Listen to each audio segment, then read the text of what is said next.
پښتنو ځوانانو که خبره د تیرا ده او نور وس مو هیڅ نه رسیږي نو په دې سوشل میډیا خو ټول شپه ورځ ورته لګیا شي. یو پریشر میډیا هم جوړوي. دا اوس چې د پنجاب منسټران لګیا وو او انکارونه یې کول، خو دا لکه د میډیا زور وو. خو دا کم څه کم وکړي، هغه لږ تر لږه د یووالي د وروروالي د یکجهتۍ اظهار خو چې وشي. که نور اتفاق نه کېدو د غږ تر پورته کولو تر حده پر سره یو شو، ممکن ده چې دا د ملي یووالي احساس سبا ورسته یو عمل بدل شي. زه په ټولو پښتنو باندې غږ کوم چې دا درته وایي پلانکي ته غږ پورته کوم، مونږ ته بیا څه ګټوي؟ و هغه د ورور دی، هغه ستا وطن دی، د په آبادي به ته آباد وي. که خدای مکه دی بربادېږي، دښمن تا ته هم سبا بیا خیر نه غواړي. نن که هلته دښمن د دې ځای نه پر شا سبا تا ته هم بیا لاس نه درځي. د هغې په تحفظ کې ستا تحفظ دی. خوږو پښتنو، دا احساس چې د یوې قبیلې، د یوې ضلعې یا د یوه ګوند پر محدود دی، دا لږ پښتونولي ته اړول دي. زه دا خبره په هیڅ بل نیت نه کوم، خو ټول ملت یو شی لیدلی دی، هغه درته نن هم په تیرا کې، نن هم په کورم کې یوازې د تیرا او د کورم د پی ټي ایم ځوانان نه دي، د نورو سیمو هم د پی ټي ایم ځوانان هلته ورته راغلي دي. وجه دا ده چې موږ تر نن ورځې پورې د خپلو ملګرو هغه لارښوونه داسې وکړه، د پی ټي ایم هغه روح داسې دی چې د ټول ملت دی. وایي ګورې په احتجاج کې به په جلسه کې به د ټول ملت د شهیدانو دې ته نه ګوري چې دا د کوم ګوند دی کوم نه دی، دا د کومې سیمې دی کومې نه دی. داسې په ستونزه کې چې د هر ځای ستونزه وي، دوی به د میډیا نه واخله تر عمل پر ورته لګوي. دا د یووالي پیغام دی. باید موږ په دې کې هم خپل ملګري یا ټولو پښتنو سره بار بار دا ذکر وکړو چې د یو سیمې غم درد زموږ د ټولو دی.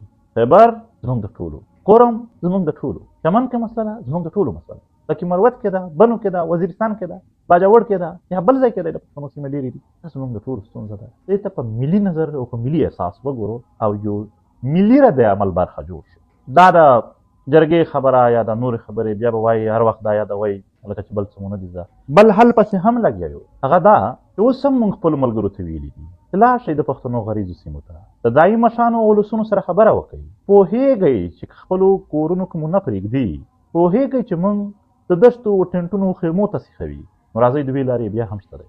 په وتلو کې هم داسې زور ورکولی شي چې په ده به هم دا خپل ژوند لکه په تنور یې چې کېنوي داسې. هغه دوه شکلونه څه شی دي؟ یا خو راځئ هجرت وکړو، د حدودو نه ووځو. دا انتظامات یې په موږ داسې یو ځای ته لاړ شو چې 1.5 کیلومتره کې ټول په یو ځای نږدې سره آباد شو. لږ به په آزاده فضا کې په زړورې خولې مشوره د خپل وطن ته هم وکړو، څنګه ژوند مخکې کولی شو. نه پوهېږئ زما په خبره، ته چې دا قدم اخلې یا داسې یو ژوند ته ځې، دا دای هم لکه په تنور چې کېنوي، سوال منت به بیا یادوي تا به نه وي. دویم شکل که دا هم نشو کولی، راځئ په شریکه د مرکز اسلام آباد په طرف باندې سره د دغو کډیو بار زو د موټروې تر اسلام آباده پره تر لاهوره پره بس کرنالي سره ویشئ. پاخه ځایونه دي، څه به اوس په دې دښتو کې په ټینټونو کې دیوالونه پرې راجوړوئ. کله چې دی خپل نظام وویني چې له هره خوا ونیول شو، دی به د پښپو کې پروت وي، په ده به بوج وي، شرطونه به ته پې منې او خپل کلي ته به دې هم. موږ دا دوه پیغامونه د ویډیو له لارې هم خپل ولس ته پرېږدو، او زموږ ملګري به هم هڅې کوي د ځایي ولسونو مشرانو سره ملاو شي. په دې کې یو ستونزه دغه ده چې پنجابی واکدار ډېر چالاک دی، هغه په یو ځای ټولو پښتنو ته لاس نه ورکوي، یو داسې واړه تقسیم لکه اوس یې تیرا او سنټرل کورم دي، میاشت مخکې بیا باجوړ و، په یو ځای چې لاس ور اچوي بیا په یو ځای اتفاق سره جوړېږي. بدبختي دا ده چې پښتانه د بلې سیمې د حال په آینه کې د خپلې سیمې د خپل کلي حالات نه ویني، حالانکې دوی خو ټولو ته یوه منصوبه صرف په نمبر وي، په چا به اوس وي، په چا به سبا وي. خو موږ هڅه کوو چې دا احساس پیدا شي او دا کار ترسره شي. داسې نه ده چې دا نه کېږي، لا اول مې څه وویل هغه نه وشول، یا دا اوس څه وایم دا نه وشول، موږ بیا هم پرېږدو. دا یو سوال یو پوښتنه کېږي، څوک په ښه نیت څوک په نه ښه نیت، چیرې ورک یې؟ تاسو د پوښتنو جار شم قربان، ماته ستاسو پوښتنې باندې نه لګي او نامناسبه هم نه ده. دا خو موږ تحریک غواړو چې د دې ملت د دې ولسونو د ستونزو او د مسایلو د مستقل حل دپاره کار وکړو. کوشش کوو چې زر کې وکړو، خو ځینې کارونه کېږي نه دومره زر. که کله هم موږ یا نوی طرز نوی بڼه د خپل ملت د وطن د مسایلو د حل رامخکې کولو یو اندازه به بیا درته وشي. زموږ صانعه کې نه وو، دا د یو تیارې دپاره، د یو خوارۍ دپاره او د دې ملت او د دې ولس د مستقل حل دپاره د هغې دپاره مو یو خواري کوله. چلو زه به ممکن ده په ګراونډ باندې هلته نه موجود، زموږ ملګري بیا هم موجود دي. اوس یې هم وګورئ په تیرا کې، په کورمه کې، په نورو سیمو کې چېرته هم د ظلم مخالفت کېږي، د تحریک ملګري هم د هغې خلاف په عمل کې ولاړ دي، هم د هغې خلاف غږ هم پورته کوي. هم چېرته د نور خلک ورته مرستې وایي، موږ ورته مرسته نه وایو، ورورولي وایو. تاسو به لیدلي وي یادونه یې بده خبره ده، یوازې په دې ټاپک کې راغله خبره او موږ مرسته نه ورته وایو، ورورولي وایو. ورور چې د ورور کور ته ځي دا د پښتنو دستور دی لاس کې څه اخیستی وي د فراق شی بیا چې بده ورځ وي بیا خو لا هم دا زموږ ورورولي ده، د خپلو ولسونو سره کوو. د دې وطن خویندې مندې وروڼه سپین ږیري دا زموږ خویندې مندې دي، دا زموږ وروڼه دي، دا زموږ سپین ږیري مشران مو دي، زړونه مو درد ورسره کوي. هم باید د دې ظلم پر مخالفت کې څومره څه کولی شو هغه کوو، هم به څومره غږ ورته پورته کولی شو، هم څومره دښمن ته جواب ویلی شو، هم څومره دوی سره ورورولي کولی شو. وس به مو کم وي، نیت مو لوی دی، اوس به کم وي، راتلونکي ته یې ډېروو.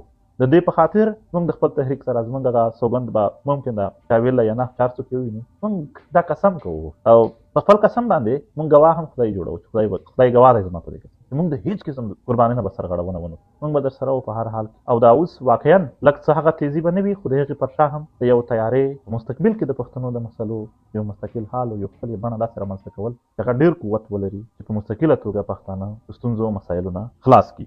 ډېرو درنو او خوږو پښتنو په دې لار کې په دې مزاحمت کې تاسو په منځ کې به ګرځېدل لیدلي به مې ډېر درانه او عزتمن نورالله ترین حنیف پښتین چې پاکستاني فوج لا درکه کړي دي چې څو ورځې مخکې کوم ملګري را خلاص شوي وو هغونه مو حال کولو څومره تکلیف او مشکلات تېروي. یقین وکړئ که یو وړوکی ډیل هم وکړي دا خلک خلاصېږي، پاس به شي خو نه کوي. د ملت په سر په خپل وجود باندې سختۍ تېروي.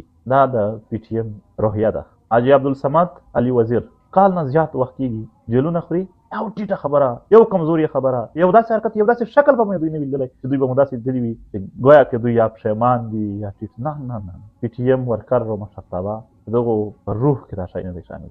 ملک عبدالمجید کاکړ په جیل کې و، د مور د وفات خبر پرې وشو، خو د حوصله ونه بلله. یقینا داسې لوړې حوصلې، داسې استقامت په دې وطن او په دې ولس رښتوني مینان، رښتوني خیرخواهان هغه تېرولی شي خپل ولس لپاره. داسې څوک خو به پښتون نه وي چې د هر یو نورالله او حنیفو ته د ټول ملت سلام ورسوي چې هیر نه یې، نه ستاسو قربانۍ او نه تاسو. په 2 فروری باندې د شهید ارمان لوني تلین دی. ملي شهید زموږ دپاره یو رڼا ده، د ده ژوند، د ده مبارزه، د ده قرباني دا زموږ دپاره یو رڼا ده. په پښتونخوا کې په هره ضلع کې په کوم طرز تاسو ته ممکنه ده په هغه طرز باندې د شهید ارمان لوني ورځ ولمانځئ. او په بهر هېوادونو کې هم چې چېرته ملګرو پروګرامونه تابع کړي دي هغه د شهید ارمان لوني ژوند، مبارزه، فکر، د تحریک دپاره قربانۍ دا هر څه هم رڼا ځنې واخلئ، هم څنګه د خپلو شهیدانو ارمانونه هغه ته مونږ رسېدلی شو. د دې دپاره کوم طرز ډېر بهتر دی، کوم ځای کمایي شی دی، په دې باندې هم بحث کولی شئ. خوږو پښتنو خدای تاسو آباد لري. ممکن ده ډېرې واقعې، ډېرې کیسې، ډېرې ستونزې د لر او بر وطن زما نه په نن پیغام کې نه وي بیان شوي، خو بیا به سره مخامخ کېږو. د دغې ملت او د دغې خاورې یو شریک غږ، عمل، مزاحمت غږ، یو ښکلی، یو پرمختللی، یو سیال ژوند د دغې ملت د دغې جوړولو لپاره په یو ځای وو او بیا به هم یو بل سره خبرې کوو. خدای دې تاسو آباد لري. په خیر شه اوسئ. تاسو د توجه، پام او اورېدلو څخه مننه کوم.